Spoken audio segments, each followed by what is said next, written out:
Mother, he said, speaking more clearly and slowly, as if to a deaf person. I want her to see how beautiful it all looks, before it gets trashed. Etty looked around the barn. It had taken all of yesterday for Greg and his father, Duncan, to clear out the rubbish and then sweep and clean it. Now it was decorated with flowers and garlands and ribbons and coloured lights. The long trestle table Greg was standing behind was crowded with bottles, glasses, and a vast bowl of punch with a spray of greenery around it. At the other end was an array of quiches and dips and finger food. "Isn't she here?" "No." Etty gave a snort of irritation. "She tells me to get here early and then doesn't bother to turn up herself. She probably wants to make a grand entrance." Greg, looking at her flushed and vivid face, thought that Etty didn't understand how special her mother was, how lucky she was to be Charlie's daughter rather than, say, the daughter of his own mother, Frances, who sometimes lay in bed most of the day or sat hunched in a chair with a vacant expression. Etty took her mother's vivacity and warmth for granted, was even embarrassed by it, not understanding it was like a fire to warm yourself on. Etty saw the surprise on Greg's face and felt a flicker of betrayal towards her mother, but she pushed it away. Her friends were waiting for her at the entrance of the barn. Kim and Rosa were there, and Robbie, who was in the year above them, and who Etty knew had come because of her. A flash made her blink. Her brother Niall was squinting through the lens of a Polaroid camera. "It's Keith's," he said, aiming again. "It won't really capture it." "My mouth was full," said Etty.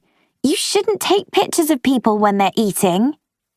Niall looked at the table and pointed an accusing finger at the greenery around the punch bowl. "Isn't that a wreath? The kind you have for funerals?" "They delivered it by mistake," said Greg.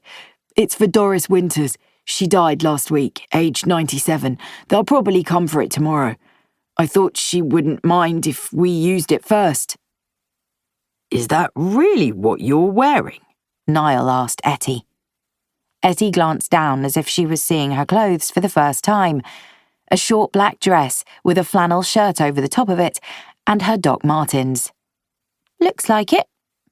She didn't feel she had anything to apologise for. Niall was dressed in a grey suit that looked a couple of sizes too small for him, and a purple silk tie with a large chunky knot.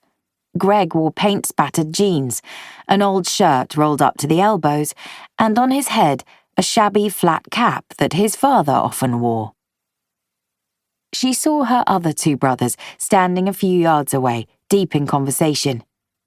She spoke in a tone that was almost a shout. "Paul! Ollie! Get over here!" The two of them slouched towards her. Ollie raised a hand to Greg, who had been in his year group all the way through school, but who had never been his particular friend. Greg lifted his beer bottle in response, then took a hefty swig. "Niall thinks I'm inappropriately dressed," said Etty. "What does that even mean?" said Paul. Ollie grinned. "Nice tie, Niall." "I came straight from work," Niall said, as if this was some kind of rebuke to all three of them.